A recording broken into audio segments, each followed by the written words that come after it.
राम राम मित्रों, मैं आपका अपना अतुल सर अपने यूट्यूब चैनल टॉप रैंकर अड्डा में आपका हार्दिक स्वागत करता हूं। बेटा आप लोग जैसा कि कह रहे थे कि सर जी साइकोलॉजी की क्लास कब होगी, साइकोलॉजी क्लास कब होगी, तो अब साइकोलॉजी की क्लासों को मैं स्टार्ट कर रहा हूँ।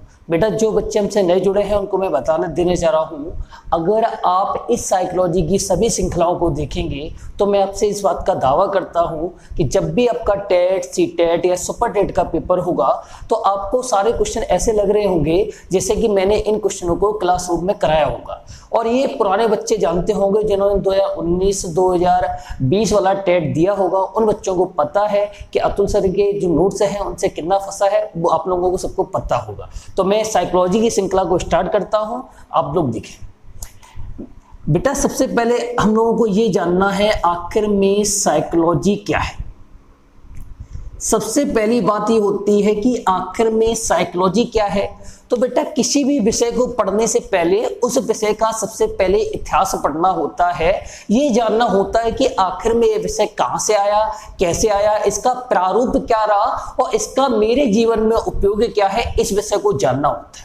जैसा कि आप लोगों ने मूवी में देखा होगा कि जब कोई विलन अपने घर से निकलता है हीरो के घर के लिए तो क्या सीन क्रिएट हो रखा होता है कि हीरो की जो माता होती है वो रसोई में खाना पका रही होती है, उसके जो पिताजी होते हैं वो बाहर बैठे होते हैं, बहन होती है ड्रेसिंग रूम में पढ़ रही होती है और अचानक से विलन की एंट्री होती है। तो इससे मतलब क्या होता है कि पहले हीरो के घर का सीन क्रिएट करके दिखाया जाता है। बेटा वैसे ही जब आप साइकोलॉजी को पढ़ेंगे तो साइकोलॉजी का पहले सीन क्रिएट करते हैं, साइकोलॉजी को पता करते हैं आखिर में साइकोलॉजी कहां से आई, कैसे आई और इन सबका हमारे जीवन में उपयोग क्या है। तो सबसे पहले हम लोग साइकोलॉजी देखेंगे आखिर में साइकोलॉजी क्या है, साइकोलॉजी का पूरा इंट्रो करेंगे।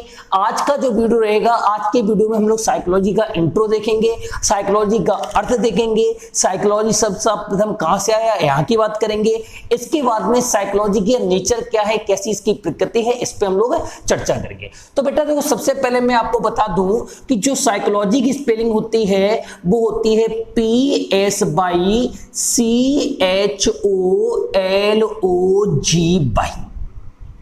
बेटा साइकोलॉजी की जो स्पेलिंग होती है वो होती है PSYCHOLOG। एक बार सीटेट में क्वेश्चन पूछा गया था कि साइकोलॉजी शब्द में, सीटेट का क्वेश्चन मैं बता रहा हूं बेटा, एक बार क्वेश्चन पूछा गया कि साइकोलॉजी शब्द में कौन सा वर्ड साइलेंट होता है या कौन सा वर्ड ध्वनि रहित होता है। तो मेरे भाइयों इस शब्द का जो पी वर्ड है, जो पी लेटर है, ये कैसा होता है, ध्वनि रहित होता है। और इसी साइकोलॉजी को बेटा हम लोग हिंदी में कहते हैं मनोविज्ञान। क्या कहते हैं, मनोविज्ञान। साइकोलॉजी को लिखा तो जाता है पी से, लेकिन बेटा इसका जो उच्चारण है वो स्टार्ट कहां से होता है, एस से होता है। इतनी बात क्लियर है ना बेटा। अब देखो सबसे पहले हम लोग क्या सीखेंगे, सबसे पहले साइकोलॉजी का इंट्रो की बात होगी, इंट्रो के बाद में इसके हम लोग अर्थ को समझेंगे। तो बेटा अपने नोट्स भी बनाते चले आप साथ साथ में, उसमें आप पहली जो हेडिंग डालेंगे वो डालेंगे introduction of psychology. Introduction of psychology. सबसे पहले साइकोलॉजी का परिचय देखेंगे, आखिर में साइकोलॉजी कहां से आई, कैसे आई और इसका उपयोग धीरे धीरे कैसे अपने जीवन में बढ़ता है।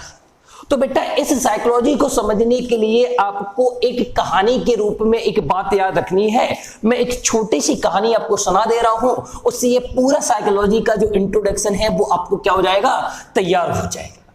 तो बेटा सुनो भाई ध्यान से। एक था सुकरात। कौन था बेटा, सुकरात। और सुकरात का ही एक शिष्य था, उसका नाम था प्लूटो। क्या नाम था बेटा, प्लूटो। और प्लूटो का एक शिष्य था, उसका नाम था अरस्तु। क्या था, अरस्तु। और ये तीनों के तीनों रहने वाले थे, ये थे यूनान और ग्रीक क्षेत्र के। कहां के थे, यूनान और ग्रीक क्षेत्र के। और इस क्षेत्र को अगर मैं बेटा अभी यहीं पे समझ लो, ये लोग रहने वाले कहां के थे, यूनान और ग्रीक का जो क्षेत्र था वहां के ये तीनों रहने वाले थे। और सुकरात जो है, सुकरात एक बहुत बड़ा दार्शनिक था। सुकरात कौन था? एक बहुत बड़ा दार्शनिक। यहां तक बात क्लियर है बेटा?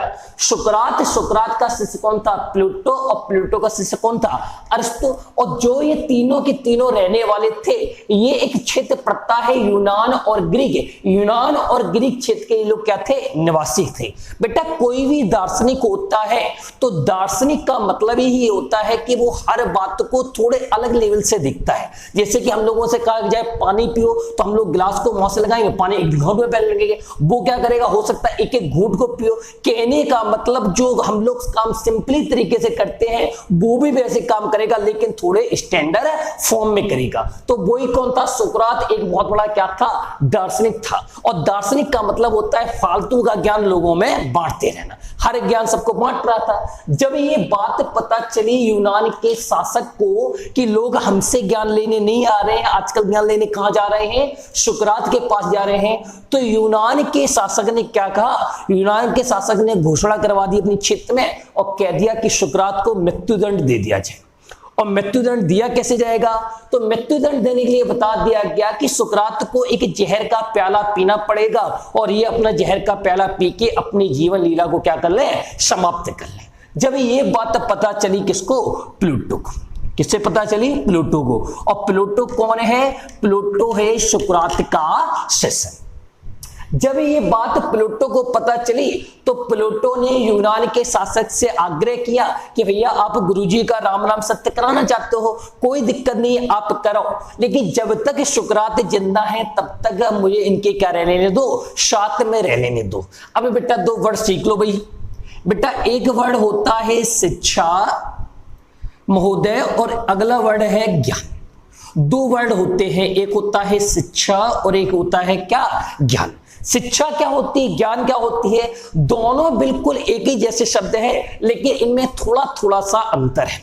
अगर मैं शिक्षा की बात करूं तो शिक्षा का मतलब है दूसरों के द्वारा जो प्रेरणा दी जाती है, दूसरों के द्वारा जो सिखाया जाता है, वो क्या होती है? शिक्षा होती है। जैसे कि हम लोगों ने रामायण में एक पात्र देखा होगा, लास्ट में जब हनुमान जी और जामवंत वगैरह सब समुद्र के पास बैठे होते हैं तो जामवंत जी क्या करते हैं? हनुमान जी को शिक्षा देते हैं और हनुमान जी क्या करते हैं? एक छलांग में 7 समुद्र पार कर जाते हैं। तो जो दूसरों के द्वारा दी गई बेटा वो क्या कहलाई? अपनी शिक्षा। लेकिन बेटा जो हमें स्वयं प्राप्त होता है, जो स्वयं की अवधारणा है, उस अवधारणा का नाम क्या है? ज्ञान है। जैसे कि बौद्ध भगवान ने क्या किया? वृक्ष के नीचे बैठ के उन्हें क्या हो गई? ज्ञान की प्राप्ति हो गई। इसका मतलब था उन्हें स्वयं उस चीज की अवधारणा अगर पैदा कर ली तो वो आपका क्या है? ज्ञान है। तो अब क्या हुआ? सुकरात ने जितनी भी शिक्षा थी सारी शिक्षा किसको दे दी? प्लूटो को। सुकरात ने सारी शिक्षा किसकी दे दी? प्लूटो को। तो बेटा एक यहां पे क्वेश्चन फिर बन के तैयार हो गया, प्लूटो की शिक्षा किस पर निर्भर थी? सुकरात ने जो शिक्षा प्लूटो को दी और प्लूटो ने भी इन शिक्षा का क्या किया होगा? प्रसार किया होगा। तो क्वेश्चन यही बन गया कि प्लूटो की शिक्षा किस पर निर्भर थी? तो प्लूटो की शिक्षा जो निर्भर थी वो किस पे थी? सत्य के साक्षात्कार पर। किस पर निर्भर थी? सत्य के साक्षात्कार पर। सत्य का मतलब होता है जिसकी सत्ता है, आज है, हमेशा रहेगी, और साक्षात्कार का मतलब क्या है? दिखाना। कहने का मतलब लोगों को सत्ता के बारे में हमेशा सही राह दिखाना ही क्या कहलाता है? सत्य का साक्षात्कार। यहां पे प्लूटो ने बताया होगा कि बेटा देखो, चाहे आप गरीब घर में पैदा हो, चाहे अमीर घर में पैदा हो, आपको 9 माह मां के गर्भ में रहना है तो रहना है। ऐसा नहीं है कि आप गरीब घर से आते हो तो आपको पूरे 9 महीने लगेंगे और हम अमीर घर से आते तो हम 4 माह में बाहर आ जाएंगे। भाई ऐसा कोई सिद्धांत नहीं है। सबके लिए प्रकृति के नियम बराबर है। वही क्या है? सत्य का साक्षात्कार है। लेकिन प्लूटो ने इसकी अच्छे रूप में व्याख्या नहीं कर पाई। तो अब क्या हुआ? प्लूटो का शिष्य कौन था? अरस्तु। प्लूटो का शिष्य कौन है? अरस्तु। और अरस्तु ने इस शिक्षा को सही रूप में दिखाने के लिए एक नया विषय बना लिया और इस विषय का नाम रखा उन्होंने दर्शन शास्त्र। क्या रखा? दर्शन शास्त्र। बेटा दिवस समझ में आ रही ना आपको? उन्होंने एक नया विषय निकाला, इसको क्या रखा? दर्शन शास्त्र। दर्शन का मतलब भी क्या होता है? दिखाना। और दिखाएगा क्या? वही सत्य वाली बातों को। और दर्शन शास्त्र ही आगे चल के बन गया मानसिक विज्ञान। दर्शन शास्त्र ही आगे चल के क्या बना, मानसिक विज्ञान। और मानसिक विज्ञान को ही आगे चल के तोड़ लिया गया और इसका नाम दे दिया गया मनोविज्ञान। क्या दे दिया गया, मनोविज्ञान। अब बेटा देखो, इस कॉन्सेप्ट के अंदर दो क्वेश्चन अपने एग्जामों में पूछे गए हैं। पहला क्वेश्चन क्या पूछा गया उसको मैं एक बार डिस्कस कर लेता हूं, उसके बाद मैं नेक्स्ट क्वेश्चन दिखाता हूं बेटा। पहला क्वेश्चन ये पूछा गया कि मनोविज्ञान की उत्पत्ति किस शब्द से, मनोविज्ञान की उत्पत्ति किस विषय से हुई है, तो उस विषय का नाम क्या हो गया, दर्शन शास्त्र। क्या हो गया, दर्शन शास्त्र। तो हम लोग कह सकते हैं कि मनोविज्ञान की जो उत्पत्ति हुई है वो कहां से हुई है, दर्शन शास्त्र से। पहला क्वेश्चन यही पूछा गया कि मनोविज्ञान की उत्पत्ति किससे हुई है, तो मनोविज्ञान की उत्पत्ति हुई है दर्शन शास्त्र से। यहां तक बात क्लियर है ना भाई, मनोविज्ञान की उत्पत्ति कहां से हुई है, दर्शन शास्त्र से। दूसरा क्वेश्चन भी अपने एग्जाम में पूछा गया, देखो बेटा वो क्या क्वेश्चन पूछा गया यहीं से, उसने पूछा मनोविज्ञान का वास्तविक जनक कौन है। क्वेश्चन पूछा गया मनोविज्ञान का वास्तविक जनक कौन है। तो ध्यान रखना कि दर्शन शास्त्र क्या निकला था, मानसिक विज्ञान, और मानसिक विज्ञान क्या निकली थी, मनोविज्ञान। और ये अवधारणा जो दर्शन शास्त्र की ये कहां से आई थी, अरस्तु से। इसीलिए मनोविज्ञान का वास्तविक जो जनक है, वास्तविक जनक किसे माना गया, अरस्तु। किसे माना गया, अरस्तु को। अगर क्वेश्चन आपसे पूछ ले कि मनोविज्ञान का वास्तविक जनक कौन है, वो कौन है, अरस्तु। विलियम जेम्स क्यों नहीं है, मैं उसकी चर्चा आगे करता हूं, अभी यहां तक क्लियर कर दो। मैंने क्या आपको सिखाया कि सुकरात था, सुकरात का शिष्य कौन था, प्लेटो, और प्लेटो का शिष्य कौन था, अरस्तु। और ये जो तीनों के तीनों निवासी थे, ये कहां के थे, यूनान और ग्रीक के। सुकरात क्या था, तो सुकरात एक बहुत बड़ा दार्शनिक था, जिसको मैंने बताया कि वाकई यूनान के शासक ने क्या दे दिया, मृत्युदंड दे दिया। तो इसने सारी शिक्षा किसको दे दी, प्लेटो को दे दी। प्लेटो ने बाहर आके उन्हें शिक्षा का विस्तार किया और उसकी शिक्षा का जो आधार था वो क्या था, सत्य का साक्षात्कार था। लेकिन तो बेटा ठीक है ना भाई, तो हमने क्या बताया था, ये तीन लोग थे, सुकरात, प्लेटो और अरस्तु। अरस्तु ने क्या बताया, दर्शन शास्त्र। दर्शन शास्त्र आगे चल के क्या बना, मानसिक विज्ञान, और मानसिक विज्ञान आगे चल के क्या बना था, मनोविज्ञान। तो यहीं पे एक दूसरा क्वेश्चन बनकर तैयार हो गया था कि मनोविज्ञान का जो वास्तविक जनक कौन है, वो कौन था, अरस्तु। बेटा इतनी बात क्लियर है ना भाई। अब आगे देख लो भाई एक बार। अब बेटा हम ये देखेंगे आखिर में साइकोलॉजी शब्द क्या है। सबसे पहले बात तो यही सीख लेंगे यहीं पे कि आखिर में अब साइकोलॉजी शब्द क्या है। तो साइकोलॉजी शब्द मैंने आपको बताया कि साइकोलॉजी जो शब्द है वो यूनान और ग्रीक क्षेत्र का शब्द है। किस क्षेत्र का शब्द है, यूनान और ग्रीक का। बेटा यूनान और ग्रीक क्षेत्र को अगर हम लोग मिला दें, अगर यूनानी भाषा और ग्रीक भाषा दोनों भाषाओं को मिला दें तो ये भाषा आगे चल के बन जाती है लैटिन भाषा। कौन सी भाषा बन जाएगी बेटा, लैटिन भाषा। कौन सी भाषा बन जाएगी बेटा, लैटिन भाषा। और लैटिन भाषा, तो भाई एक क्वेश्चन यहां पे भी बनके तैयार हो गया कि ये पूछा जाएगा कि साइकोलॉजी शब्द किस भाषा का शब्द है। तो आप लोग याद रखेंगे दोस्तों कि साइकोलॉजी जो शब्द है वो किस भाषा का शब्द है, लैटिन भाषा का शब्द है, जो दो शब्दों से मिलकर बना है। किस शब्दों से मिलकर बना है, दो शब्दों से मिलकर बना है। तो कौन कौन से वो दो शब्द हैं जिससे साइकोलॉजी शब्द से मिलकर बना है, तो साइकोलॉजी शब्द जो है वो दो शब्दों से मिलकर बना है। पहला शब्द जो है वो है साइकी। कौन सा है, साइकी। और दूसरा शब्द जो बेटा है वो है लॉजिस। कौन सा है, लॉजिस। एक शब्द है साइकी और एक क्या है, लॉजिस। कुछ लोग ये पूछते हैं कि सर जी लैटिन क्या है, तो मैं आपको पहले भी बता चुका हूं, अभी भी बता रहा हूं, लैटिन एक भाषा है। और लैटिन भाषा का उद्गम कहें या उत्पत्ति कहें कैसे हुई, तो यूनानी भाषा और ग्रीक भाषा, जब दोनों भाषाओं को हम लोग मिक्स कर लेंगे तब कौन सी भाषा बनेगी, लैटिन। तो हमने कह दिया साइकोलॉजी शब्द किस भाषा का शब्द है, लैटिन भाषा का शब्द है। अब ये साइकोलॉजी शब्द कैसे बना, तो साइकोलॉजी शब्द दो शब्दों से मिलकर बना। कौन कौन से वो दो शब्द हैं, तो एक शब्द है साइकी और एक कौन सा है, लॉजिस। साइकी का अर्थ होता है सोल। साइकी को अपनी भाषा में हम लोग क्या कह देते हैं? सोल। अपनी मातृभाषा में इसे हम लोग क्या कह लेते हैं? सोल। और लॉजिस को हम लोग कह लेते हैं ऑफ स्टडी। क्या कह लेते हैं? Of study. इसको कह लिया सोल, इसको क्या कह लिया? Of study. सोल का मतलब होता है आत्मा। सोल का मतलब क्या हो गया? आत्मा। ऑफ का मतलब हो गया का, और स्टडी का मतलब हो गया क्या? अध्ययन। क्या हो गया? अध्ययन, या इसी को कह सकते हैं आत्मा का विज्ञान। क्या कह सकते हैं? आत्मा का विज्ञान। तो बेटा यहाँ पे भी इस कॉन्सेप्ट को क्लियर कर लो कि साइकोलॉजी शब्द किस भाषा का शब्द है? तो किस भाषा का शब्द है? लैटिन भाषा का शब्द है, जो दो शब्दों से मिलकर बना है, एक साइकी और एक लॉजिस। ये भी क्वेश्चन अपने एग्जामों में पूछा जा चुका है। साइकोलॉजी शब्द किन दो शब्दों से मिलकर बना है? तो वो दो शब्द आपको पता चल गया, एक कौन सा है? साइकी है, और एक कौन सा है? लॉजिस। कौन सा? एक साइकी है, एक कौन सा है? लॉजिस। साइकी का मतलब होता है सोल, और लॉजिस का मतलब होता है ऑफ स्टडी। साइकी का मतलब हो गया सोल, और लॉजिस का मतलब क्या हो गया? Of study. सोल को हिंदी में कहा जाता है आत्मा, ऑफ स्टडी मतलब हो गया का अध्ययन। कहने का मतलब साइकोलॉजी का जो अर्थ निकल के आया वो क्या निकल के आया? आत्मा का अध्ययन या आत्मा का विज्ञान। इतनी बात क्लियर हो गई ना भाई? आगे बढ़ते हैं हम लोग। अब अगर मैं कहूं कि साइकोलॉजी शब्द सर्वप्रथम किसने दिया, तो अब सुनो मेरी बात। इस बात को जरा ध्यान से सुना मित्र, बहुत बार एग्जामों में ये पूछी गई है कि साइकोलॉजी शब्द कहां से आया, किसने दिया।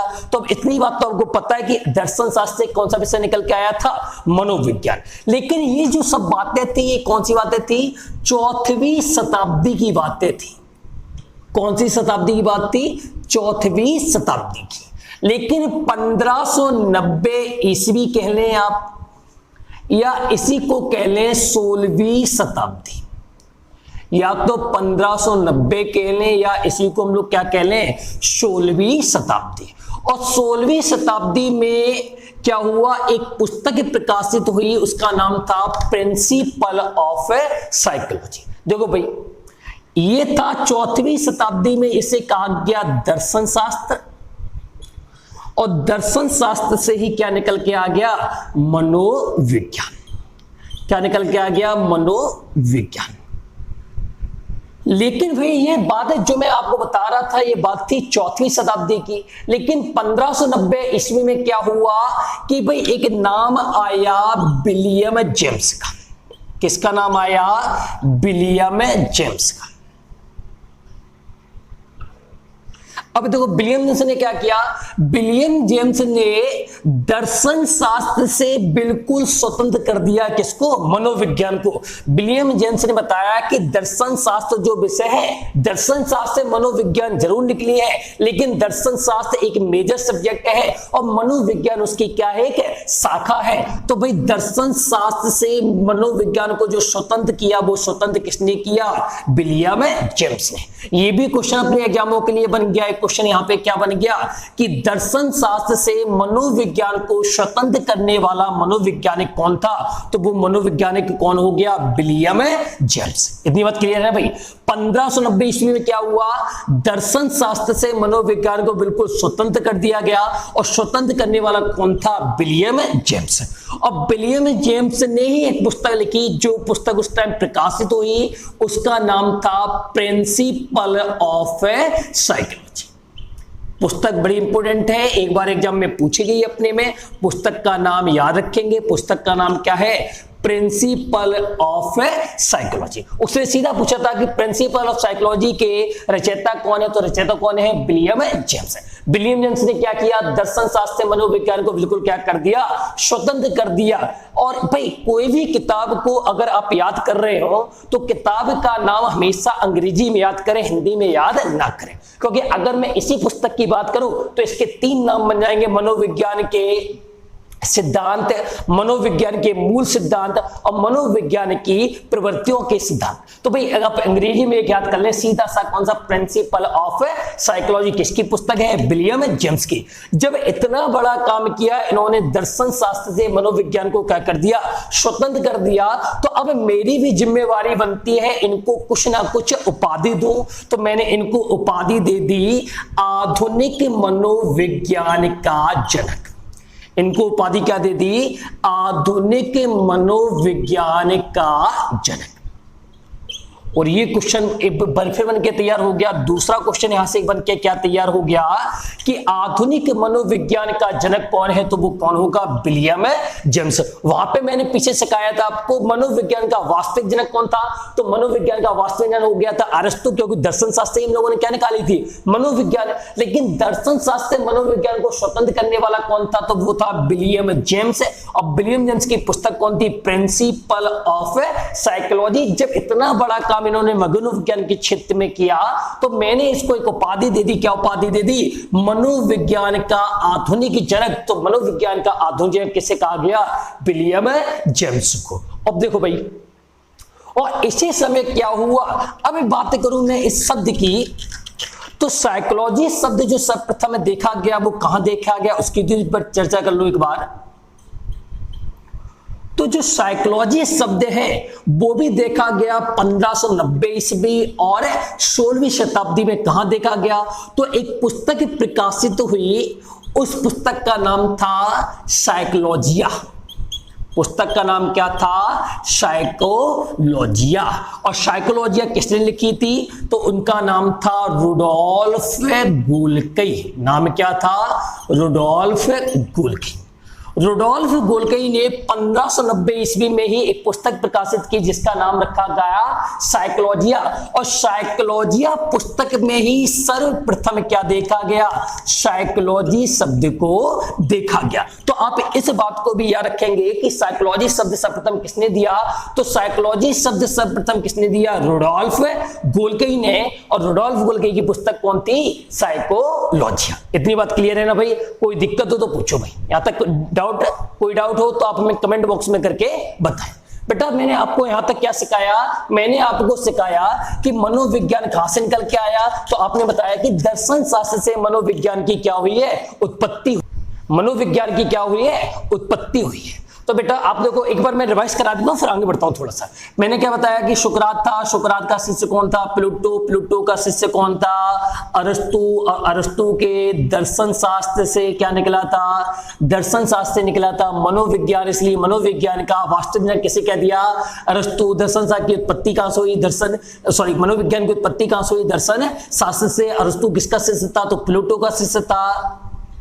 और ध्यान रखेंगे मनोविज्ञान शब्द किस भाषा का शब्द है, तो मैंने आपको बता दिया वो किस भाषा का शब्द है, लैटिन भाषा का शब्द है। किन दो शब्दों से मिलकर बना है, तो एक शब्द है साइकी और एक क्या है, लॉजिस। साइकी का अर्थ होता है सोल और लॉजिस का अर्थ क्या होता है, ऑफ स्टडी। इसलिए मनोविज्ञान को क्या कहा जाता था, आत्मा का विज्ञान या आत्मा का अध्ययन। और मनोविज्ञान का वास्तविक जनक कौन था, अरस्तु। लेकिन क्या हुआ, 1590 ईस्वी में एक नाम आ गया किसका, विलियम जेम्स का। तो विलियम जेम्स ने क्या किया, दर्शन शास्त्र से मनोविज्ञान को बिल्कुल क्या कर दिया, स्वतंत्र कर दिया। आप भी साथ साथ में रिवाइज करते चलिए बेटा मेरे साथ में। दर्शन शास्त्र से मनोविज्ञान को स्वतंत्र करने वाला कौन था, तो वो था विलियम जेम्स। और विलियम जेम्स की पुस्तक कौन थी, उसका नाम था प्रिंसिपल ऑफ साइकोलॉजी। कौन थी, प्रिंसिपल ऑफ साइकोलॉजी। लेकिन बेटा साइकोलॉजी शब्द सर्वप्रथम किसने दिया, साइकोलॉजी शब्द सर्वप्रथम दिया था किसने, रुडोल्फ गोल्की ने। कब दिया, 1590 ईस्वी में दिया। और रुडोल्फ गोल्की की पुस्तक कौन थी, उसका नाम था साइकोलॉजिया। क्या नाम था बेटा, साइकोलॉजिया। यहां तक बात क्लियर है ना भाई। आपको अगर कोई भी डाउट अभी भी है ना, तो आप हमें कांटेक्ट कर सकते हैं भाई, कमेंट सेक्शन में अपने डाउट लिख के हमें भेज सकते हैं, मैं उसका आपको रिप्लाई दूंगा बेटा, ठीक है भाई। तो मैंने यहाँ पे आपको जो सिखाया वो इंट्रोडक्शन ऑफ साइकोलॉजी सिखाई। साइकोलॉजी शब्द सर्वप्रथम कहां से आया, किसने दिया, किसने इसको वास्तविक जनक बना, कौन इसका आधुनिक जनक है, कैसे ये शब्द निकल के आया। एक चीज और देख लेते हैं यहीं पे, वो है नेचर ऑफ साइकोलॉजी। देखो भाई, अगर कोई विषय है तो उस विषय की प्रकृति क्या है, उसका नेचर क्या है, उस पर भी बात कर रहे हैं।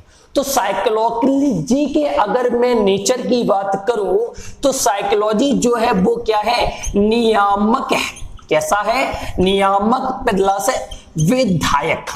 कैसा है, विधायक। अब देखो भाई, नियामक और विधायक का मतलब क्या है, एक बार वो देख लो भाई। मैंने क्या कहा, साइकोलॉजी जो विषय है वो कैसा विषय है, नियामक है और कैसा है, विधायक है। नियामक का मतलब होता है जो नियमबद्ध तरीके से आगे बढ़े, और विधायक का मतलब होता है एक घटना, एक विधि जिससे आप आगे बढ़ सको। तो नियामक कौन कौन से नियम है जिससे ये साइकोलॉजी आगे बढ़ी होगी, तो वो होती इसकी शुद्धता। शुद्धता को अगर मैं कहूं तो इसको कह सकते हैं सैद्धांतिक। क्या कह सकते बेटा, सैद्धांतिक। क्या कह सकते हैं, सैद्धांतिक। और यही इसका होता है वस्तुनिष्ठता। क्या कह सकते हैं, वस्तुनिष्ठता। इसी को कह सकते हैं प्रमाणिक। क्या कह सकते हैं, प्रमाणिक। तो साइकोलॉजी कैसा है, नियामक है और कैसा है, विधायक है। इसका मतलब है साइकोलॉजी सैद्धांतिक बातों को मानता है, वस्तुनिष्ठ बातों को मानता है, प्रमाणिक बातों को मानता है। इन बातों को लेकर हम लोग कहाँ चलते हैं, आगे बढ़ते हैं। बात क्लियर है ना भाई। नेचर ऑफ साइकोलॉजी में आ रहा क्या भाई, नेचर ऑफ साइकोलॉजी का मतलब है साइकोलॉजी की प्रकृति कैसी है, तो वो नियामक है और कैसी है, विधायक है। ये सैद्धांतिक है और वस्तुनिष्ठ है और प्रमाणिक है। इन तीनों को लेकर वो मनोविज्ञान क्या चलती है, आगे बढ़ती है। ठीक है ना बेटा। आज इस वीडियो में हम लोग इतना ही रखेंगे। आगे वीडियो में जो मिलेगा मैं इसकी शाखाओं को वर्णन करूंगा, शाखाएं क्या क्या है, मनोविज्ञान की डेफिनेशन किसने क्या दी, उसके अर्थ कैसे कैसे बदलते गए।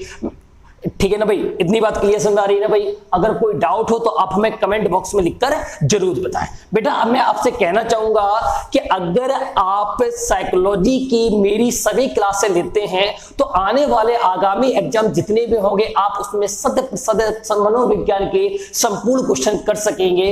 इस चीज का मेरा वादा है आपसे। ठीक है भाई, राम राम मित्रों, धन्यवाद।